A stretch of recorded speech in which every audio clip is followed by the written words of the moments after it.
Hey there, Mr. Redder here. Welcome back to another episode of r/Entitled People Stories. Our first story we'll be reading today. Now that I make $300,000 a year, my wife wants to combine incomes. After that, they refused me in office. I complied, they regretted it. And after that, insane Karen tries to make me her son's girlfriend. Now for every thumbs up this video gets, one Karen does not get to combine incomes with anyone else. Why would I want to combine incomes with you, Reddit boy? You're more broke than YouTube's algorithm. So please smash that like button and subscribe and turn on notifications for new stories from Reddit every single day. Now that I make $300,000 a year, my wife wants to combine incomes. I, 31 male, recently completed my PhD in postdoc position. I didn't make much money during that period, about $26,000 annually for my PhD and about $32,000 while I was working as a postdoc.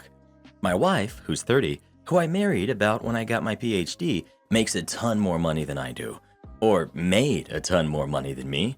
She made about $100,000 per year while we were together, so quite a bit of a gap. She also came up with the idea that we should put some of our income for ourselves and some for our family, and this would be proportional to our income to keep it fair. She always got a bit fancier stuff than me, and I was pretty jealous. I didn't voice it to her, which I guess I should have, but I don't understand how she never realized it. I don't want to reveal too much information, but while I was working as a postdoc, I made connections with a couple people who were starting up a company.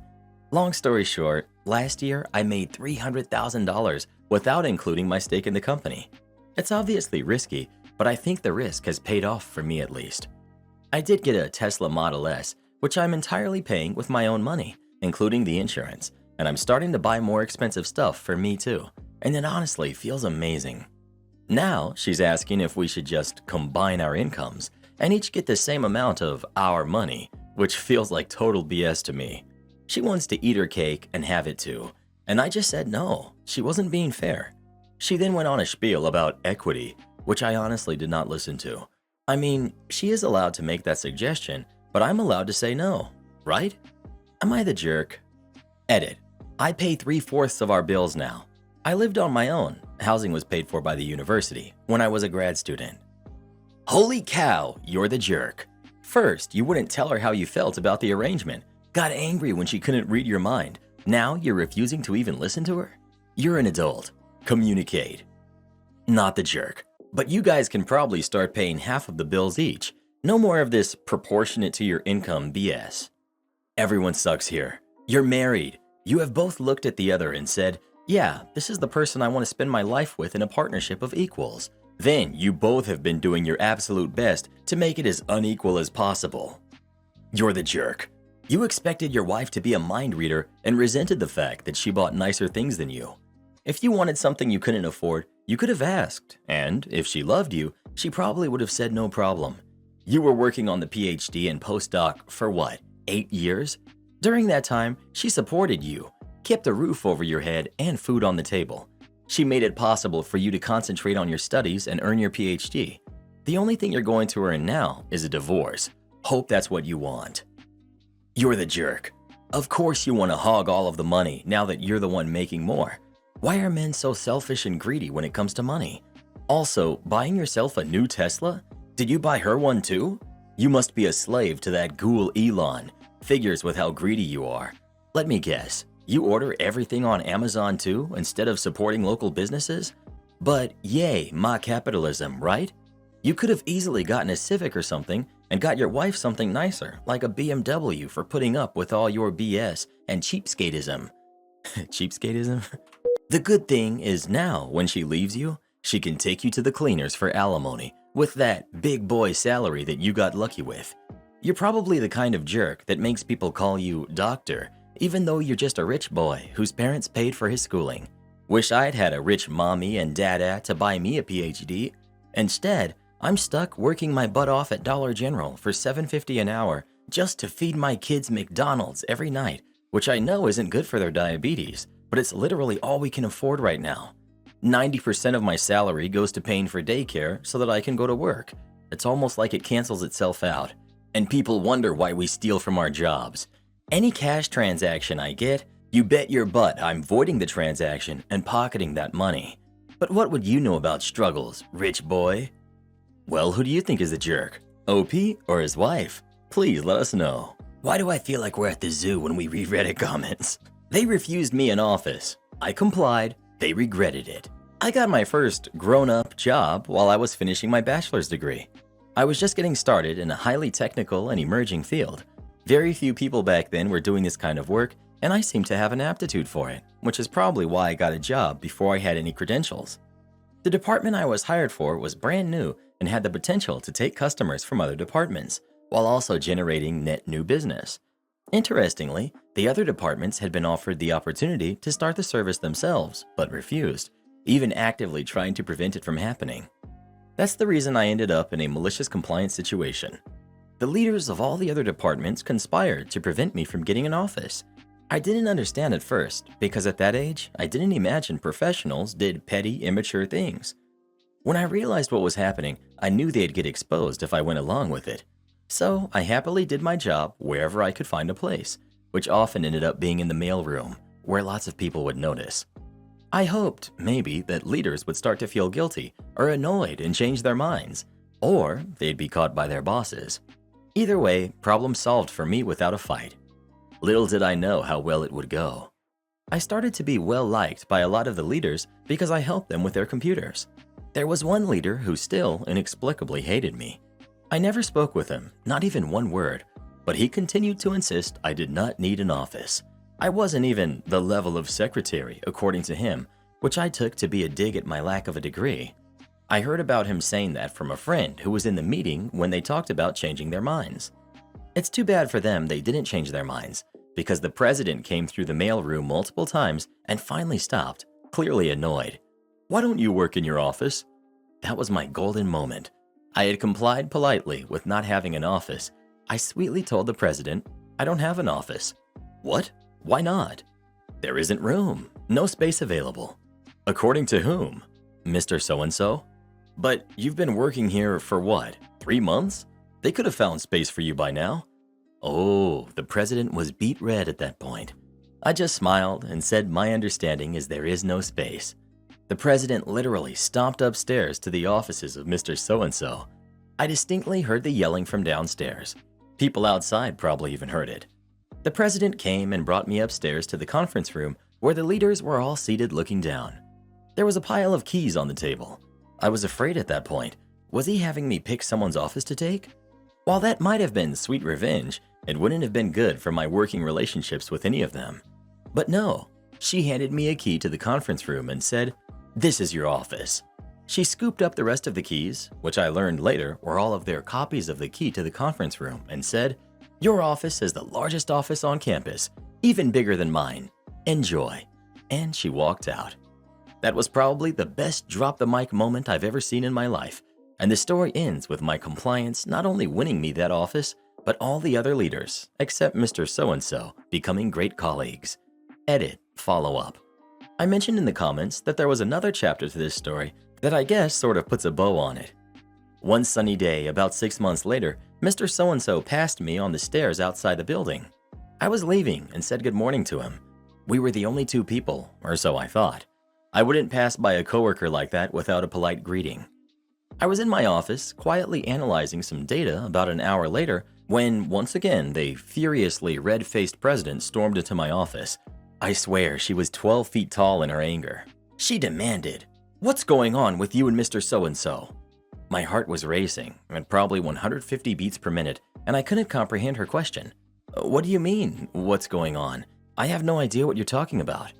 I started to imagine she was accusing me of having a relationship with this man, and just, ew. She said she wanted to know why he just said what he said about me. I was perplexed. "I'm sorry, I still have no idea what you're talking about. I never have more than a greeting to say good morning worth of conversation with Mr. So-and-so. I can't think of anything whatsoever that he would have said about me." She told me that my sibling had just burst into her office raging about Mr. So-and-so. Turns out when I walked by him and continued on, the next person he encountered was my sibling, but he didn't know that. We both worked for the same company, but I was married and we had different last names. If he bothered to get to know me at all, he would have known that. He walked right up to my sibling and says, "There goes that jerk with her head in her backside." He assumed, I guess, that everyone else hated me too. He barely knew my brother, but felt comfortable saying that. So, my brother walked right into the president's office, interrupting a meeting, and repeated what Mr. So-and-so said. The president assumed that I was aware, but my brother hadn't gotten to me yet, and I didn't realize just how much Mr. So-and-so hated me. I told the president I genuinely didn't believe it was really about me. It could be because we never spoke. It had to be about what I represented, which was a major change to the organization. She walked to his office, then more yelling ensued. Pretty soon, they were back in my office. He apologized, and I repeated what I told the president, that I didn't believe it was really about me. Mr. So-and-so agreed. Later on, I had a project with him, and he started to trust me. We ended up being able to work together with no further issues. Insane Karen tries to make me her son's girlfriend. This happened about a year ago when I was 14 over winter break, and I was on vacation in Japan. Hence, this will all be roughly translated from Japanese. I was at the park sitting by myself on a bench, drinking hot chocolate and listening to music when this guy tapped me on the shoulder. For the sake of anonymity, we'll call him Ethan. Ethan. Hi. I was in the zone from listening to music, so it took me about 10 seconds to register there was a human behind me. Me. Hello. Ethan. Sorry if this comes off as creepy, but there's ice skating around here, and I don't really want to go alone. Would you mind going with me? I can pay for you. I looked at this kid for a second before agreeing. He was cute, so I was surprised he didn't have anyone else to go with him. Me. Sure, but do you mind if I ask my dad first? Ethan. Sure, no problem. So I called my dad, and he just asked me a few questions about the area, which I relayed on to him, then back to my dad a couple times. After my dad agreed, we started walking and talking, though it was only like a 2-minute walk. We arrived, paid for ice skate rentals, and started skating when suddenly I hear the voice of what seems to be a nice lady, entitled Mom.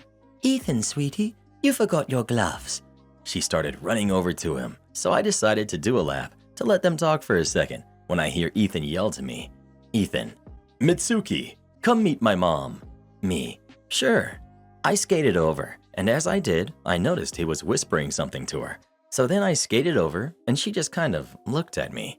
Entitled Mom, looking at Ethan. Why are you talking to this American girl? I told you, you can only date Asian girls. I was surprised for a couple of reasons. One, I may not be as Asian as they are, but it's obvious I am Asian. Two, he called me by my name, Mitsuki, a very obvious and fairly common Japanese name. Three, he called me over in Japanese, to which I replied in Japanese. And yet, with all of this, she thought I couldn't understand her. I sat and listened for a second before the mom turned to me and said in the most thick Japanese accent I've ever heard, "Leave my son alone." The son protested for a couple seconds before his mom gave that, "I'm gonna count to 10" look. I just looked at her dead in her eyes. Me. If you need to say something to me, at least make it understandable. I said this in Japanese. Suddenly, Mom turned a shade of red that I've never seen before. She stayed silent for a few seconds before looking at me. You speak Japanese? Me. Yep, I am Japanese. Then, you would be perfect for my son. Me. I'm sorry, what? This lady's entire personality just switched in a nanosecond from go away to date my son. Entitled Mom. You heard me. My son needs a girlfriend, so he's not a loser in class, and a Japanese girl like you would do great. Me. I'm sorry, but I was instantly cut off. Ethan was just standing still. It doesn't matter. Look at my son. He's so handsome. Ethan. Mom, shut up. She doesn't want to. Leave her alone. You brat. I'm just trying to help you, so you don't end up as a disappointment like your older brother. They kind of yelled back and forth for a minute, while I sat there like a side character in a movie, just watching. You will date him, right? Me. I don't live in Japan. Also, I like women. I said that with zero emotion, because I was tired of this lady.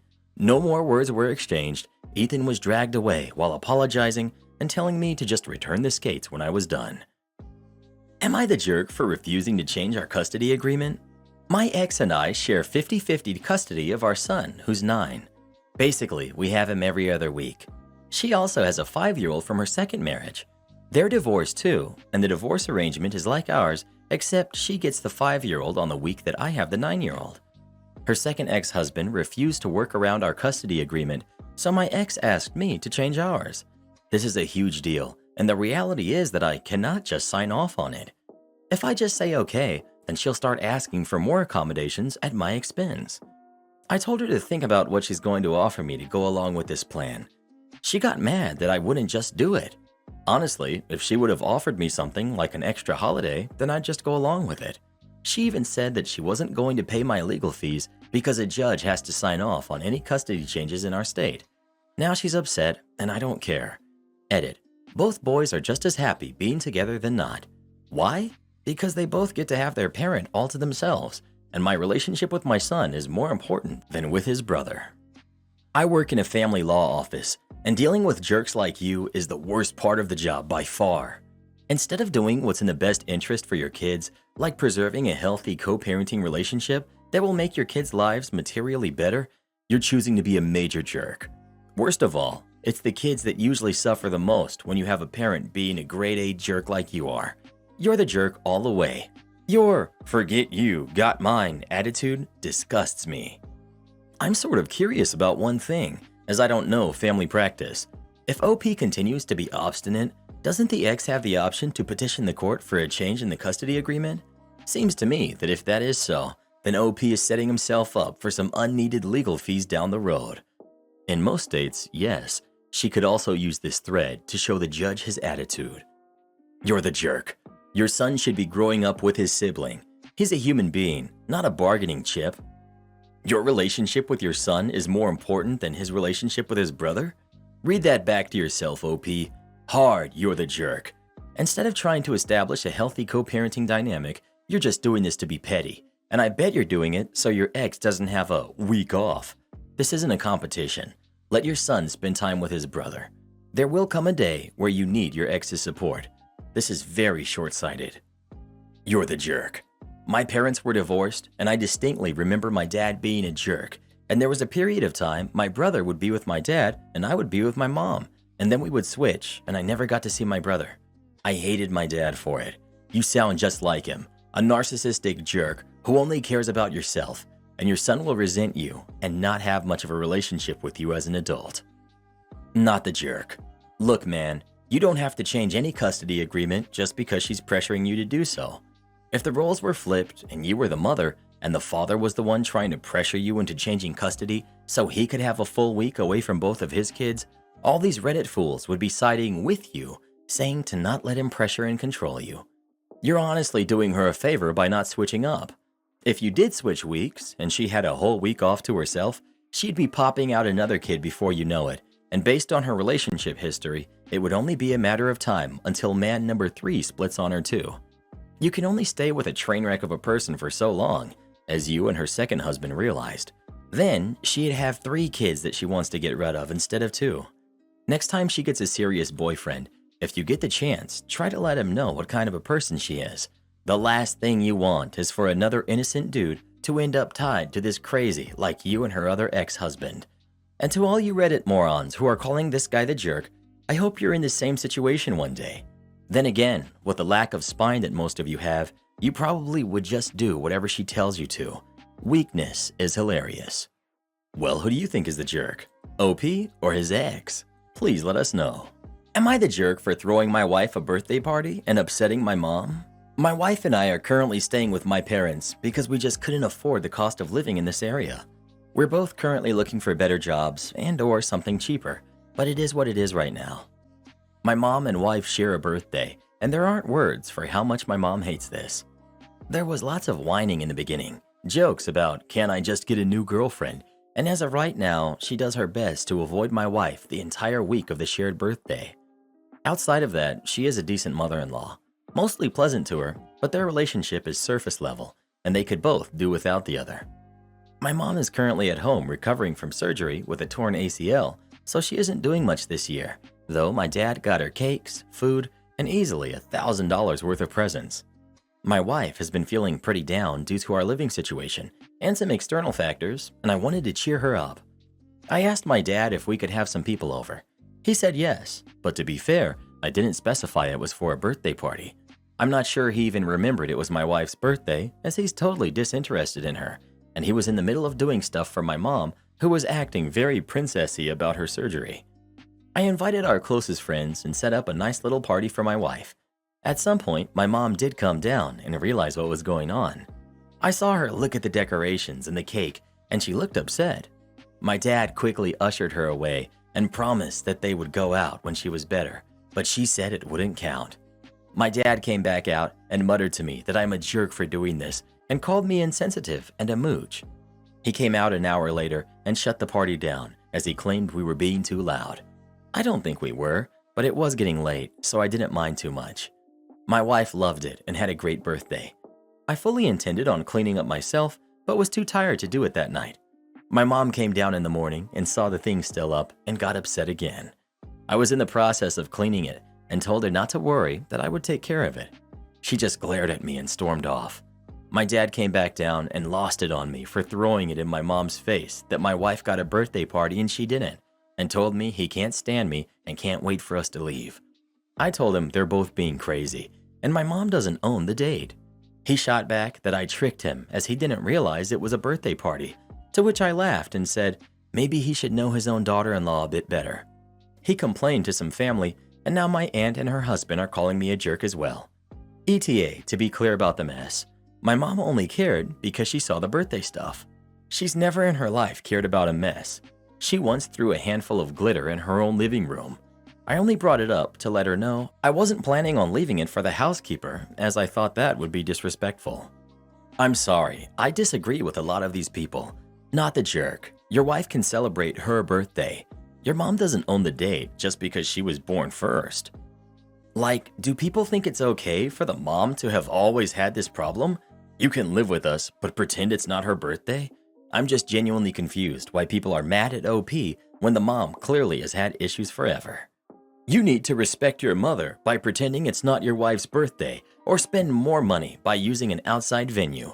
People on this thread. Gentle everyone sucks here. Because I think you're very much not the jerk for throwing your wife a little party, but I get why people are saying you're the jerk for doing so when you knew it would upset your mom while you're living under her roof. Personally, I get the feeling that your folks are super toxic. Looking at your mom's weird, possessive behavior over the birthday date and your dad's ambivalence towards your wife, but what's happening is that you sound very used to the toxicity, kind of used to just tolerating it, thinking less of the parents for it, navigating around it, occasionally revenging yourself upon them for it, etc. This happens when you grow up with toxic family. But the problem is that these little revenges do kind of make a jerk of you, at least to outsiders, hence the you're the jerk judgments here. Have a think about if this could be the case, and have a chat with your wife.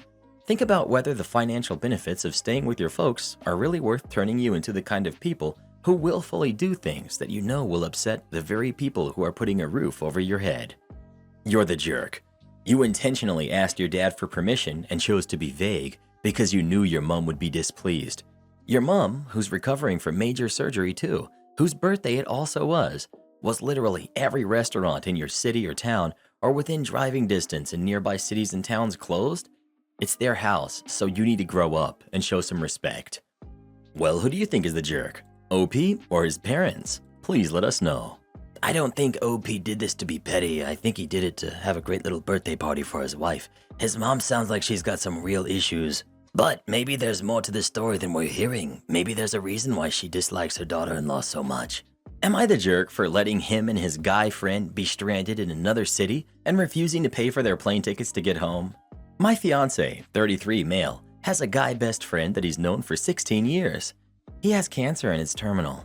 My fiancé wanted to take him on a vacation for a couple of days and begged me to basically fund it. I refused, although I felt incredibly guilty after he made me feel bad about it for days. Eventually, he was able to borrow money to go on the vacation. They went and spent 2 days at a sports city. When it was time to return, he called me asking me to pay for their plane tickets to get home. I was taken aback. I asked why I should pay, and he said because they ran out of money and didn't put any aside to get home. I refused and told him it wasn't my problem he didn't save money for the return flight.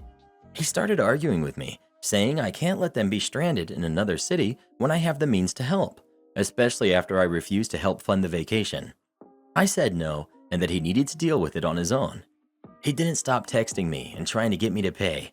He and his friend had to eventually return by road, and it took them 8+ hours. He came home and blew up, saying I left them stranded in another city and refused to help, although I had money to pay for their plane tickets. He said that by forcing them to travel by road, I had caused his friend unnecessary exhaustion and turmoil. He called me every name under the sun and said I had no empathy for his friend and that I had tainted the memories of this vacation. Am I the jerk? He's still mad at me, and he says he's in shock by the way I behaved in this situation and the lack of empathy that I displayed. I need to mention something, as a number of people have been asking about it. My fiancé is unemployed. That's why he couldn't afford the vacation, although it wasn't expensive. I'm the one working. Money is tight, and yes, paying for the ticket would have strapped me financially since I'm paying for everything. Why on earth are you with this guy? Not the jerk. You can't seriously still be planning to marry this guy, right? Why would someone want to marry this? Unemployed, no judgment, just fact. But chooses to take someone on vacation, fails to book the return flight in advance, fails to budget their funds to pay for a last-minute ticket, strands themselves, then blames their partner for not rescuing them? I have a strong suspicion that fiancé made a forward-thinking decision to not buy a return trip airport plane and then tried to squeeze some funds out of his partner by manipulating them. Fiancé is either very stupid or very manipulative. Not the jerk. Not the jerk.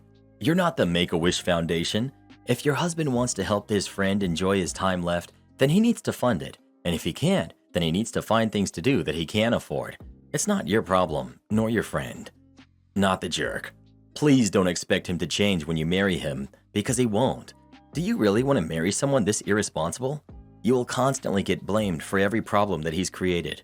You'll always be the responsible one while he does whatever. Do you want to have to live with that role for the rest of your life? Not the jerk. How do guys like him manage to get girlfriends while I get turned down by every girl I ever ask out? My friends all tell me I'm a good-looking guy and that I'm fun to be around. I make decent money, have my own place and a car. But still, any girl I try talking to, they always turn me down and say they just want to be friends. Edit. I'm sorry if it came off like I feel entitled to anything. I know I'm not, nor is anyone. I just don't understand why nobody seems to want to give me a chance at a relationship. Obviously something's wrong with me since I constantly get turned down. I just can't figure out what it is. Sorry that I sounded like such a creep. Am I the jerk? My boyfriend is upset that I keep washing the towels. My boyfriend works a really physically demanding job and often takes a really long bath after work to ease his sore muscles. I totally encourage him doing this because it really seems to help him after a long day. My issue is I lay out his towel for him, but he uses mine every time. He likes the bath water to be scalding hot, so he sweats profusely and he uses my hanging towel to wipe the sweat from his face and then dries off when he's done with his own towel. I've never mentioned it to him, but after he's done, I just take my towel and throw it in the laundry bin. The other day, we got our water bill in, and it's high. He paid it, but then went to the laundry bin and asked why there were so many towels in it. He accused me of wasting water. I told him that I don't like toweling off with a sweaty towel and tried to joke about the fact that if he stopped wiping his sweaty face off with my towel, then I wouldn't need a new one every day. He actually got really mad and said I shouldn't keep my towel somewhere he could easily access it, and how was he supposed to know? I told him that I'm sure if he didn't take 3 to 4 hour long baths every day, it would probably help with our water bill too, but you don't see me making a stink over it. Now he's upset with me and not talking to me. Am I the jerk? 3 to 4 hour long baths? He's the one wasting the water. I'm sure he has to keep adding water to keep it scalding hot. He goes to work, takes a 3 to 4 hour bath, then what? Goes to sleep? He needs to see a doctor or find a new job if his muscles are that sore. Not the jerk, but how can you live like this? How does he spend 3 to 4 hours of his day in the bathtub? Like, how do you ever see him often enough to fight about this when he's always bathing? Well, who do you think is the jerk? OP or her boyfriend? Please let us know. Plot twist. Boyfriend's actually a mermaid, and this is how he deals with his homesickness. Am I the jerk for tipping a Domino's delivery driver? My girlfriend and I order in a lot for date nights for logistical reasons. Like, a lot. She really likes Domino's pizza. It's an easy food for her, and she has texture and sensory issues. I'm not gonna judge. I certainly don't mind anything, whatever she wants to eat. It's hard finding stuff she likes at restaurants that won't upset her stomach or set off the texture thing. She just has a thing where she is the one that has to order the food, and she never does more than 12% tip. Problem is, we've been ordering a lot, and the same guy has been coming the last half dozen times, and he's always been great. Never a problem. Friendly, on time, hot. No issues with the pizza going sideways and being a mess when it arrives, and so on. One time, he even grabbed us an extra thing of garlic dipping sauce, and she wasn't complaining when she used that. When I saw his name yet again this time, it's an unmistakable name. I started thinking. I grabbed a $5 from my wallet and brought it with me when I answered the door. I asked the guy, "Hey, can you accept direct tips, like from me?" And he said yeah, so I offered him the money and took the food. My girlfriend overheard and got on me about being a condescending jerk about the fact being a regular Joe, just trying to make ends meet is hard enough without pity handouts or my savior complex. Plus, she said I was undermining her, which was the big thing, and that she feels I just called her cheap and undervaluing work, despite her having been in retail, but she said that's literally what he gets paid to do. That's the bare minimum, and that's that. It's really messed up date night, and she's super upset with me now. I just wanted to recognize that this guy was doing a lot of work and helpful and always nice to us, that he even goes above what we ask. I don't know, maybe it came across condescending and like I was calling her tip not good enough. Update. Girlfriend and I patched things up. She had gone off the rails due to the realization that she was under-tipping and felt bad about it. Instead of facing that, she said she pushed it to me because it felt like you had done something to make me feel like that when it was me to start with. She reacted badly, she knows it. She even knew it on the night of, but didn't know how to talk that over as well as understanding why she went off so badly. Everything she said, she apologized for.